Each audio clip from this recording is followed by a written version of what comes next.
All right, the Padres, they get the win over the Cubs. They were able to split this four-game set. Finally, this series is over. It felt like we played the Cubs forever.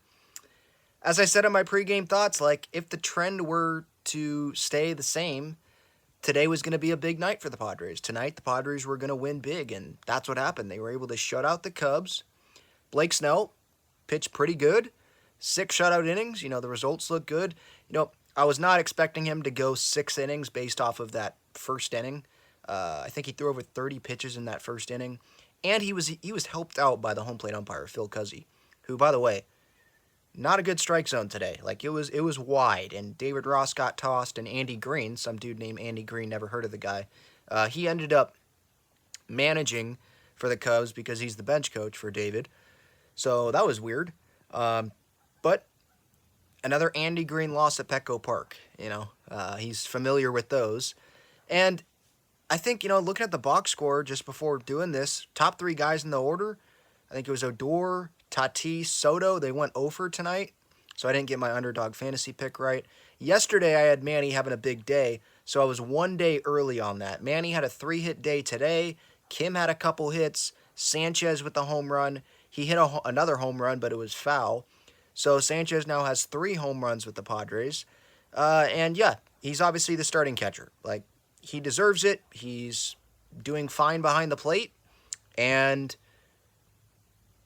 he doesn't have much competition offensively. I mean, let's face it, with Austin Nola. So I'd expect Sanchez to start behind the plate for every day that he can, except maybe when Musgrove's pitching, or maybe he catches Musgrove's next outing and they have Nola go back to catch Darvish. I don't know if Sanchez is going to be catching Darvish every time out, but Sanchez, he's going to be catching.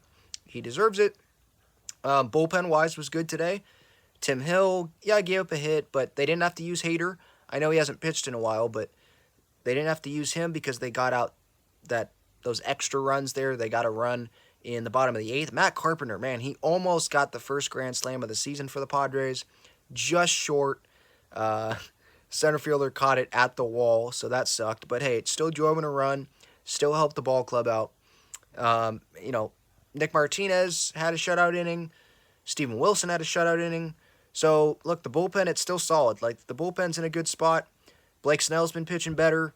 I like where the rotation's at, mostly as a whole. Ryan Weathers, obviously, you could do better. But I like what I'm seeing out of Darvish. I like what I'm seeing out of Snell. I like what I'm seeing out of Musgrove.